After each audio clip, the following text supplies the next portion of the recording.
নমস্কার প্রিয় দর্শক বন্ধুরা, আশা করি আপনারা সবাই ভালো আছেন।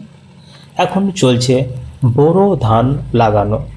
আমরা দেখতে পাচ্ছি কি সুন্দরভাবে মাঠময় ভরে আছে বোরো ধান গাছের চারা, এবং এই তলাগুলি খুব শীঘ্রই জমিতে লাগানো হবে। এবং চারিদিকে মাঠে জল ছাড়া হয়েছে, কোথাও ক্যানেলে বা কোথাও সেলো থেকে বা কোথাও পাম্প থেকে জল চলছে, এবং এই জল দিয়ে মাটি কাদা করা হচ্ছে এবং সেই কর্দমাক্ত মাটিতে লাগিয়ে দেওয়া হবে এই ধানের ছোট ছোট চারাগুলো। এই সময় আমরা যে সমস্যার সম্মুখীন হই সেটা হলো ধান গাছের মধ্যে প্রচুর পরিমাণ আগাছার জন্ম, এবং আমরা কিভাবে এই আগাছাগুলো থেকে মুক্ত হব। কারণ আমরা যদি এই ধানকে সরাসরি তুলে পরে লাগিয়ে দিই, আগাছাগুলো যদি না মারি, এই আগাছাগুলো কিন্তু পরে বড় হয়ে জমিতে প্রবেশ করবে, এবং আমরা জমিতে যে পরিমাণ সার প্রয়োগ করব, ওষুধ প্রয়োগ করব, আগাছাগুলো কিন্তু সেগুলো নষ্ট করবে। এবং আগাছার বৃদ্ধি হচ্ছে গাছের থেকেও দ্রুত। অর্থাৎ দেখা যাবে যে স্বল্প আগাছা আছে প্রথমে, যে একটা সময় হয় যে ধানের থেকে আগাছারা বড় হয়ে গেছে, আগাছাতে পুরো জমিটা ঢেকে দিয়েছে, ধানের কিন্তু ফলন ভীষণভাবে কমিয়ে দেয়। তাই এই সময় যখন ধানটা চারা অবস্থায় থাকে তখন আমাদের উচিত একটা আগাছার ওষুধ প্রয়োগ করা। এবং সবচেয়ে ভালো আগাছার ওষুধ যেটা, সেটা হচ্ছে পেনেক্সুলাম।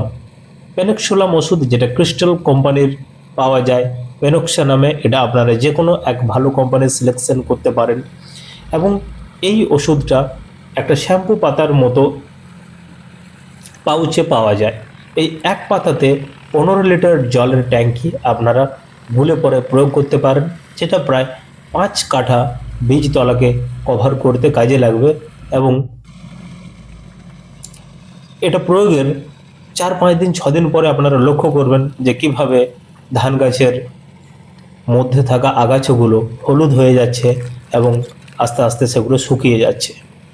এবং যদি আপনারা এটা স্প্রে করার 2-3 দিন পরও চারাটা লাগান মূল জমিতে গিয়ে পড়ে, সেখানেও কিন্তু আগাছাগুলো আস্তে আস্তে অটোমেটিক শুকিয়ে যাবে, কারণ এটা সিস্টেমিক। একবার ঢুকে গেলে গাছের মধ্যে সব কিন্তু মারা যায়। এবং এর থেকে যদি একটু কম খরচের মধ্যে আপনারা সমাধান চান, সেটা হলো বিসপেরবিক সোডিয়াম, যেটা আমরা জানি নমিনি গোল্ড হিসেবে। এবং নমিনি গোল্ড এর সঙ্গে যদি আমরা একটু 2,4-D মিশিয়ে দিই, অর্থাৎ বিসপেরবিক সোডিয়াম আমরা নেব 10 ml, এবং তার সঙ্গে 15 গ্রাম 2,4-D যে পাউডার আছে সেটা নেব, তাহলে কিন্তু খুব সুন্দরভাবে মেরে ফেলবে আগাছাগুলো।